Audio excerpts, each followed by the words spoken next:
The year was 1971, the day before Thanksgiving. Families across America were preparing for the holiday, gathering around tables and sharing stories. The air was filled with anticipation and warmth, a stark contrast to the events about to unfold. A Boeing 727 Northwest Orient Airlines Flight 305 sliced through the sky. It was a routine flight, or so everyone thought, carrying passengers from Portland to Seattle. Its destination, Seattle-Tacoma International Airport. The flight was expected to be short and uneventful, a mere 30-minute journey. On board, an unassuming man, soon to be known as D.B. Cooper, settled into his seat. Seat 18E. He blended in seamlessly with the other passengers, dressed in a business suit carrying a briefcase. Little did anyone know this ordinary flight was about to take a terrifying turn. The man in seat 18E had a plan that would go down in history. An air of normalcy hung heavy in the cabin. It wouldn't last. The takeoff was smooth, the engines roared to life, and the plane ascended into the clouds. Passengers relaxed, lost in their thoughts. Some read books, others dozed off, and a few gazed out the windows, watching the world below shrink away. Stewardesses began the usual beverage service. They moved down the aisle with practiced ease, offering drinks and snacks, unaware of the impending danger. A man, calm and collected, passed a note to a flight attendant. She initially thought it was just another passenger request, perhaps for a drink or a blanket. The note's message was chillingly simple: "I have a bomb." The flight attendant's heart raced as she read the words. This was no ordinary flight. The man in seat 18E had just hijacked the plane. If you're captivated by this story, make sure to subscribe, like, and share for more intriguing mysteries. The flight attendant, Florence Schaffner, read the note. It was handed to her discreetly, almost as if it were a routine message. But as her eyes scanned the words, her heart began to race. Shock rippled through her. She glanced at the man in 18E. Her mind raced with questions. Who was this man? What did he want? The calmness in his demeanor contrasted sharply with the storm brewing inside her. He was in his mid-40s. He wore a dark suit, sunglasses, and a calm demeanor that belied the chaos he was about to unleash. His presence was commanding, almost as if he had done this before. The other passengers were blissfully unaware of the tension building in the cabin. He gestured towards his briefcase. Inside, he claimed, was an explosive device. The weight of his words hung in the air, heavy and foreboding. Florence's hands trembled slightly as she tried to maintain her composure. Cooper had demands. $200,000 in cash, 4 parachutes. The specificity of his request was chilling. It was clear he had planned this meticulously, leaving nothing to chance. And a refueling truck standing by in Seattle. The logistics of his plan were mind-boggling. How long had he been planning this? How many scenarios had he run through in his mind? His voice was steady, devoid of panic. It sent a chill down Schaffner's spine. This man was serious. There was no hint of hesitation or doubt. Every word he spoke was deliberate, calculated. Florence knew she had to act quickly but carefully. The lives of everyone on board depended on it. The gravity of the situation was sinking in, and she realized that this was no ordinary hijacking. This was something far more sinister, and she was right in the middle of it. Word of the hijacking spread through the cockpit, then to the authorities. Panic set in, the FBI was called in. The plane became a pressure cooker of fear and anticipation. Negotiators established contact with Cooper. They worked quickly, desperately trying to understand his motives, to find a peaceful resolution. The authorities agreed to meet Cooper's demands. They hoped to buy time, to find a way to outmaneuver the hijacker. Every second was a beat in a deadly game of chess. The plane landed in Seattle. A tense exchange took place. Hostages were released in exchange for the money and parachutes. The Boeing 727, now a pawn in Cooper's game, was refueled. As darkness fell, the plane taxied down the runway once more. This time, Cooper forced the crew to take a drastically different course, southbound towards Mexico. Inside the plane, tension crackled in the air. The crew, following Cooper's orders, flew low under the radar. Their hearts pounded in unison with the engines. Section 5. A leap of faith.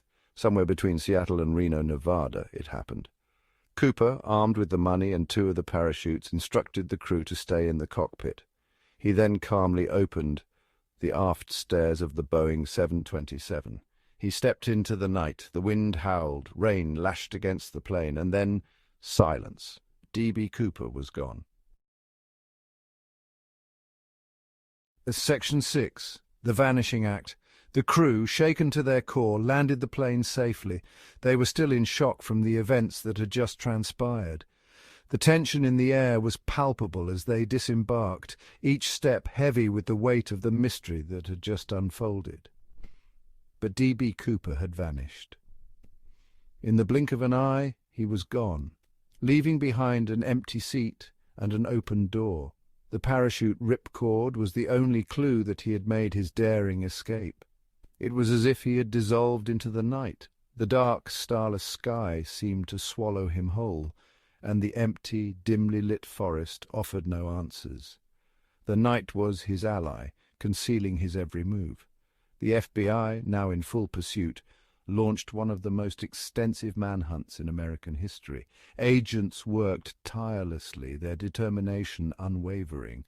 The case became an obsession, a puzzle they were desperate to solve. They scoured the alleged drop zone, a vast, unforgiving wilderness.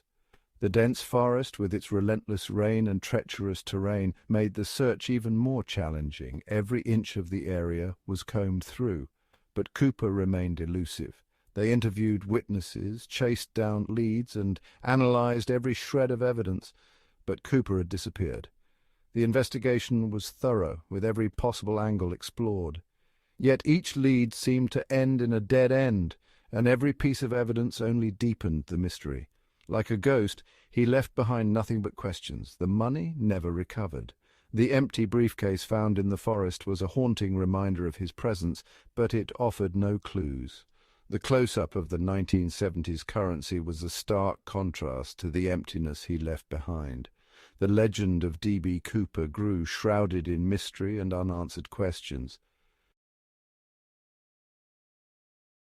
Section 7. The ground below. The search continued for years. Every lead ended in a dead end. The mystery deepened. Theories about D.B. Cooper's fate ran rampant. Some believed he perished during the jump. The terrain was treacherous, the weather unforgiving.